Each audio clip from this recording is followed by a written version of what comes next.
Hey there, this is LA calling, and you're watching Brutally Delicious with Bruce Moore.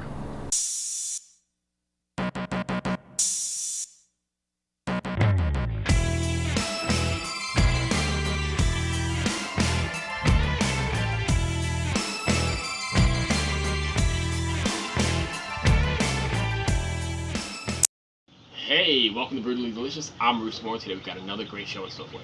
This time we're going to go all the way to South Africa and speak with the guys from the metal band Strident. And stay tuned, we're going to see what they have cooked up for us today. Hello Internet! We are Strident from South Africa, and today we're going to teach you how to cook. From left to right. I'm Neil, and I'm the lead guitarist for Strident, and this is Chris, our drummer. Alright, he's a broken metronome on a bass pedal. I'm Pete, and I'm the bassist. That's Pete, and he's the bassist. I'm Dion, and I sing. Algar, keyboards. Shred King, guitars.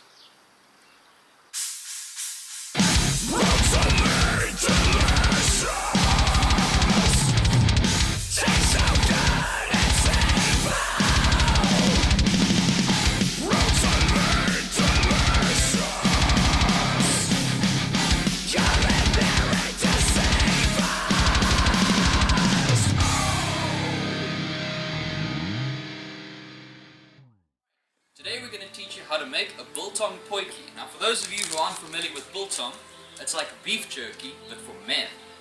Alright, so what we need for this recipe is a big ass potjie pot, white button mushrooms, Ladysmith cheddar cheese, because all good things come from Ladysmith. Alright, we've got some scroof pasta, which you may know as pasta. We've got onions. We have a whole bunch of sliced beef biltong. We've got cheese grillers, because if it can't give you a heart attack, it doesn't belong in a potjie. And we've got a whole bunch of diced bacon. And last but not least, we have two kinds of rice. We've got spicy Spanish and creamy mushroom. An optional ingredient is 12 black labels. They don't go in the pot, but they make everything taste a hell of a lot better when I'm done. Cool. The first thing we're doing is we're packing our fire. Alright, get some kindling going there. This is a method for packing a fire that a shaman taught me out in the Karoo. Right, an ancient Khoisan man, the name of Gupta. Right, and what he said is you put the wood down, and then you light it, and it burns. Alright, and that's the kind of wisdom that you just find in Africa, in our part of the world. It's sort of a deep philosophy. Okay.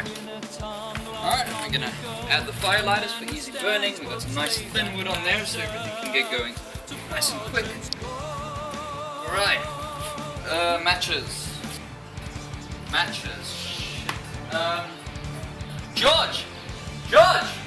Go! We need friction, bro!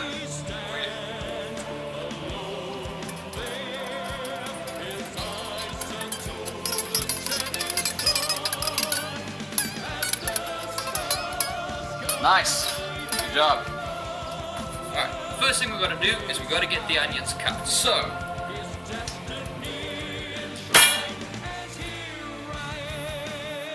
right, and that takes care of the onions. So now, onto the mushrooms. It's always important to make sure all your ingredients are nice and clean. Alright, as you see, we adhere to the highest hygienic standards in accordance with the Geneva Convention. Alright.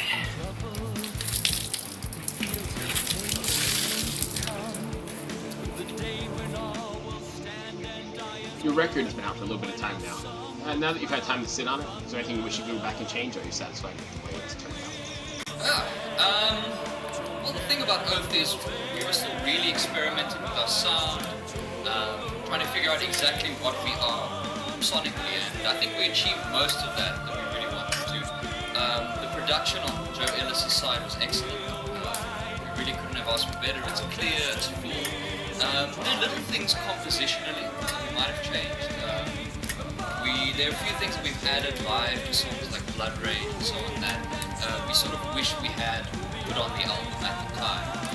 that being said, we really learned a lot from it in terms of production, in terms of what we should sound like as a band, and especially in terms of where the orchestra fits in our sound. We got a lot bigger with our orchestrations, far more ambitious.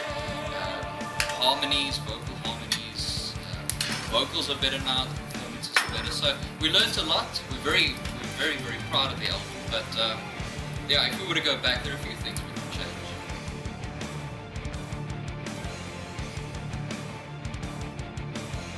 You've got to cut up your cheese grillers. Then you've got your mushrooms, you've got your onions, you've got your cheese grillers ready to go in. The most difficult thing about cooking this dish is not eating various ingredients before they go into the pot.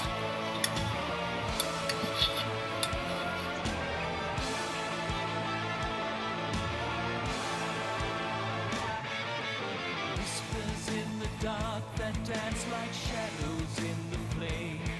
Keep counsel in the dead of night. Take back. What's your writing process like? You guys all write together, or is it more the efforts of one particular member of the band? Whoa! Do we have any stock footage from World War II? Basically, the writing process is chaotic and insane.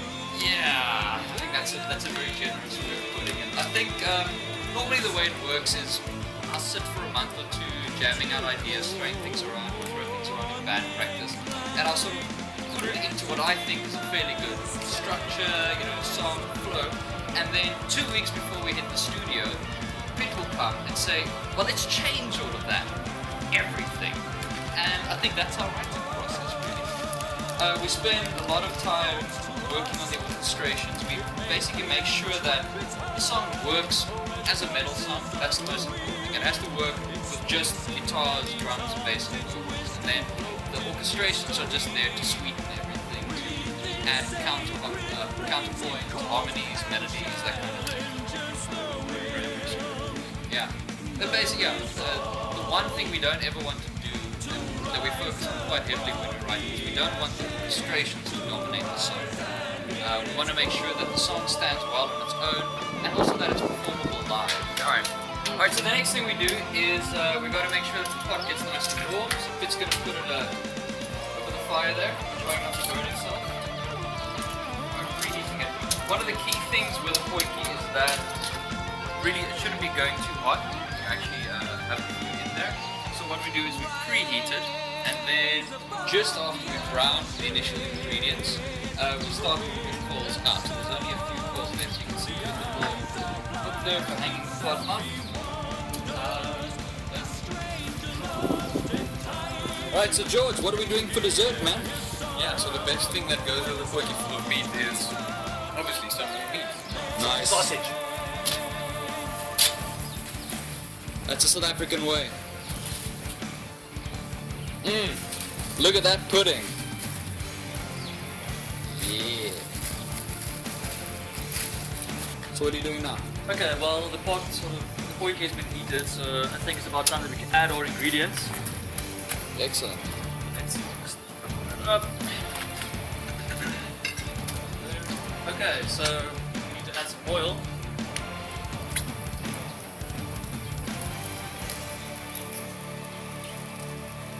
Sweet. Cool. Nice. Okay, great. So we've added the oil, and the first two ingredients to go in, the chopped onions and the mushrooms. Nice. Alright, start stirring them around. Get them nice and brown, but don't let them burn. So this needs to cook for about 2 minutes before we start adding the other ingredients. Okay, it's very important to not burn your onions because the onions are going to be flavoring the rest of the meal, so be careful not to overcook them and burn them.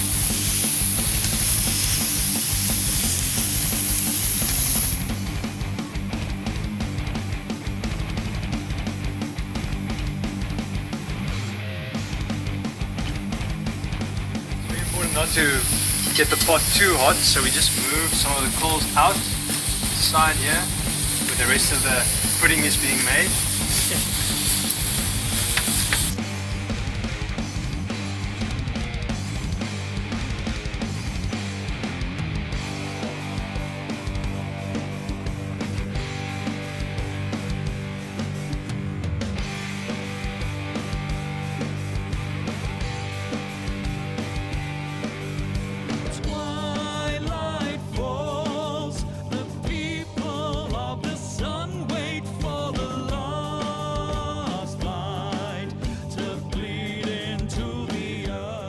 guys think about varying performances from release to release, or is that not even an issue? Just songs go out however they go out. Well, with regard to live performances, I think we really like to sort of to prepare for every performance we possibly can. I think we do spend a lot of time planning exactly selecting specific songs that we want in a set. And whenever we play like a really important gig, we always make sure to have a couple of really special songs or do something special performance-wise that treat the fans. Yeah, from my side, I've got like 3 different guitars and 3 different pairs of lights. So, I might, juggle between these 2 pairs of lights, and I'll think about the guitars as we go along. Every now and then, sort of, we have an item ceremony, basically where we acknowledge the most dedicated of Strident band, all of the Knights of Strident, and we use our trusty sword to knight the most loyal of Strident fans. Alright, so we just flavor the pot now with a pinch of salt.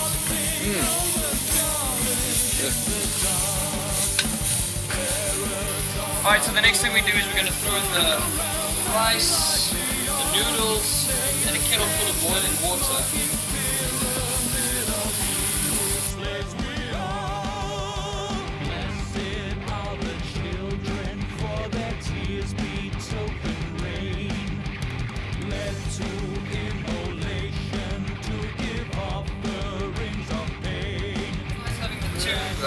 Contrasting flavors of rice as well, that gives it a slightly more exotic flavor.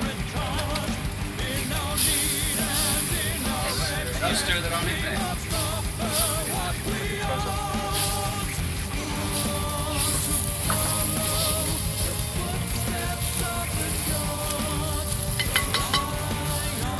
Alright, and now once you've got it nice and mixed in there, you close up the lid for 20 minutes and you let that baby cook. Alright, you go up and enjoy the Walloon beer. What's the story behind the name of the band, Strident? Well, our previous George van Riet, he walked in to his brother's room and his brother had left the dictionary open. And the name Strident just sort of, or the word just sort of jumped out at him, and he looked at the definition, which means, sort of loud and vehement, unyielding. And the resonance just sort of stuck. At the time we were really stuck for a band name, and we went through the most ridiculous number of band names that you could possibly imagine. And that one just stuck. It's just got a really, really nice sound to it. What's the story behind the name of the record? We were going to call it Sacred Oath, but around the same time, another band also called Sacred Oath came on the radar, and we decided to just shorten it to Oath to have something, it still works good, it's just short and simple and powerful and to the point, and it just stuck. Just to add to what Fitz said, the album is very much in itself. It's just an oath. It's a promise. It's a mission statement for the band, and that's why the title just works so well. The alternate title that we considered was From Chaos to Glory, but we thought that might be just a little too autobiographical. As you can see, we're still waiting for the potjie to cook, but George likes having his dessert early.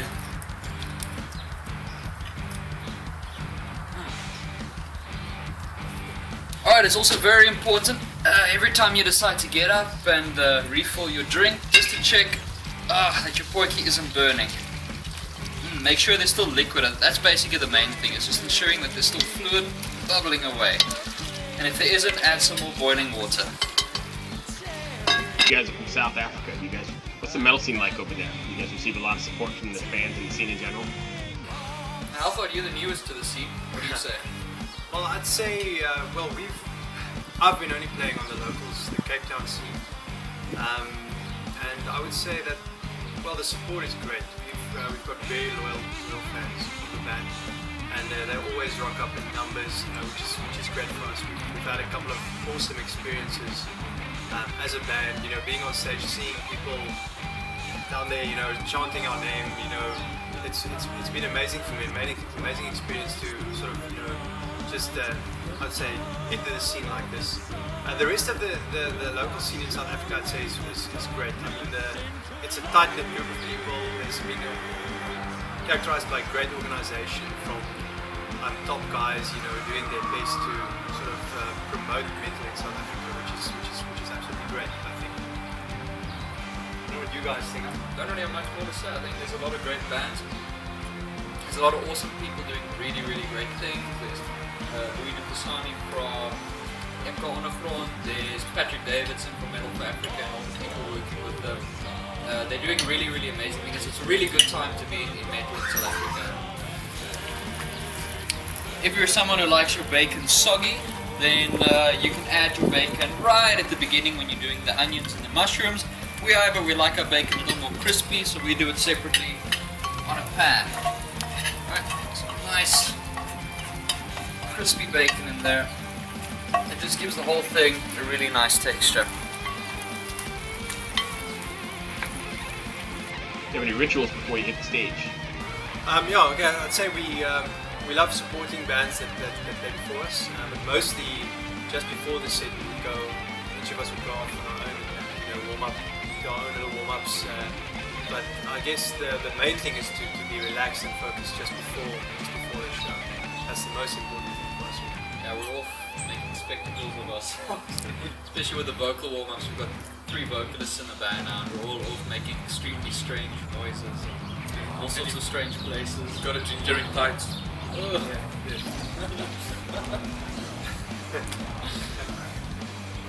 Cool, so we're just gonna keep checking. We got enough liquid going in there. I think, yeah, just more boiling water in there. Ah, get it nice and juicy. Yeah, what Alpha's doing now is he's just making sure that there's nothing burnt on the bottom as well. It's sticking. Great. What's the strangest thing that's ever happened to you on tour or at one of your shows? Let's try and keep it PG-13.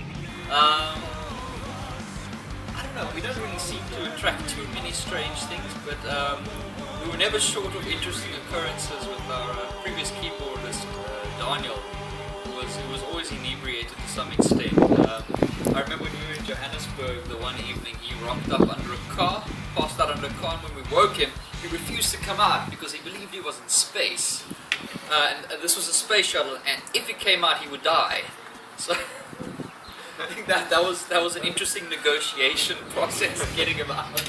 Fortunately, we had already gigged by then, so Yeah. it didn't. Yeah, this was post gig. We should have just left. When you have some free time and you're not recording, touring, or writing, what is it you like to do? Goodness. Okay. I think while we mull it over, Alpha's going to grade himself some cheese here.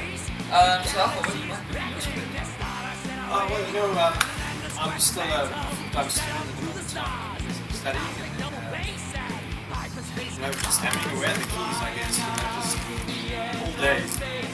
My hobby, I guess, just thinking about the band, going on a song.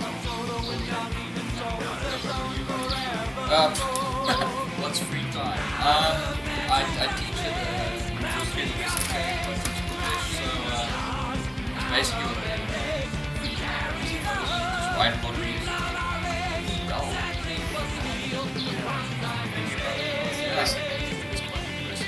What do you do? I don't understand the question. It's a program. Free time. Hey Neil, what do you do in your spare time? Mostly, like I said, like I'm also full-time student really, and I also teach more kind of stuff, but also like so also there isn't too much free time to go around. But I mean, I enjoy watching movies, films, I like sci-fi films, and obviously, but most of the time, just play the guitar. Yeah, what about you? Yeah, hang over that. What do you do? Free time, I'm too sure about that term either. I play guitar a lot, practicing a lot, practicing my whiskers most of the time. But when I have free time, I like to socialize and normal things. Drink, whatnot. Alright, so now that Alpha's finished grating about 250 grams of cheese, what we're going to do is we're going to take the sliced biltong, the grass, and we're going to add it in a layer on top. You want to cut that over here? That is the good stuff.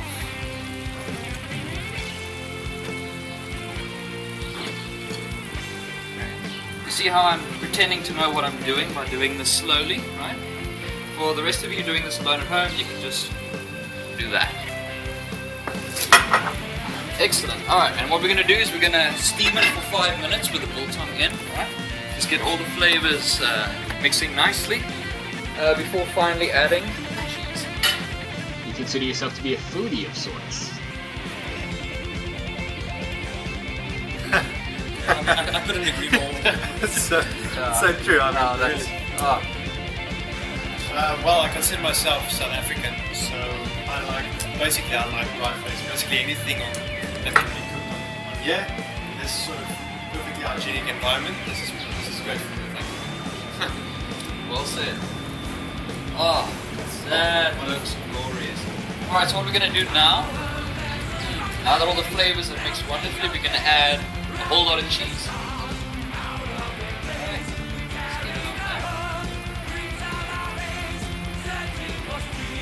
You can mix it on a little bit. Yeah. Alright, some people might prefer harder cheese, in which case a little bit of South African oath cheese is in order. It's a little hard to grate, so what I usually do is I just throw it in whole, right? It just gives it a really nice flavor, really varied. It's really good. I'm just gonna get it nice and mixed in there. Smell that. That's good. Deeper, Dion, deeper.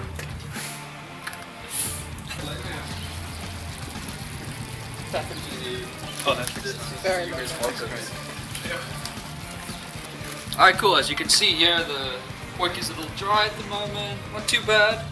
But Agwa's just rescuing it with a little bit of boiling water. Always good to have some boiling water on hand. Mix it in there. Now we're going to leave it for about 5 minutes. We can let it stand. And then it's time to eat. Yeah. Alright, and as you can see, we've got a nice salad prepared here. And what we've done is we've put a protective layer of cling wrap over it, just to ensure that none of it gets in our plates. Right. So we're just going to leave that over there, and it's dishing up time. Up next, we're taking the rest of the year. We're finishing off When Gods Walk the Earth. Right. Our follow-up to Oath. And September, we're going to be releasing Chapter 2 of Wrath, the graphic novel by Strident, which we're busy doing the soundtrack for. That's going to be up online soon as well. It's going to have its own blog. And yeah, it's just a really, really exciting year for us, so stay tuned. And there you have it. That looks and smells great. And if your pit, just about anything in life goes really well with, Dave's Ghost Pepper Sauce. This will kill you. You've been watching Brutally Delicious with Strident. Thanks for tuning in.